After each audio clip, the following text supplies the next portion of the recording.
আসসালামু আলাইকুম রহমতুল্লাহ। সবাই কেমন আছেন? আশা করি ভালো আছেন। আমি এখন আছি কালিয়াকৈর উপজেলা ৯ নং ওয়ার্ড। আমার সামনে যে জমিটা দেখতে পাচ্ছেন, এখানে জমির পরিমাণ হচ্ছে 3.5 শতাংশ।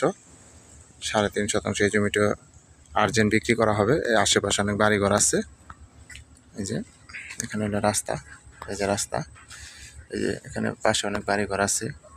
এখানে দুইটা রাস্তা পাবেন। একবারে জমিটা হচ্ছে কর্নার প্লট, অনেক সুন্দর স্কোয়ার জমি। আমি সামনে রাস্তাটা আপনাদের দেখাচ্ছি। এটা হচ্ছে কালিয়াকৈর উপজেলা ৯ নং ওয়ার্ডের অন্তর্ভুক্ত। এটা হচ্ছে রাস্তা, এই যে রাস্তা, সোজা রাস্তা পাবেন এবং রাস্তার সাথে এই জমিটা। এই যে দেখেন, এখানে জমির পরিমাণ হচ্ছে 3.5 শতাংশ। 3.5 শতাংশ এই জমিটা বিক্রি করা হবে একবারে রাস্তার সাথে। যারা কম দামে ভালো মানের জমি খুঁজতেছেন তারা এই জমিটা নিতে পারে। এটা কোনাবাড়ি থেকে আপনার 2 কিলো ভিতরে হবে।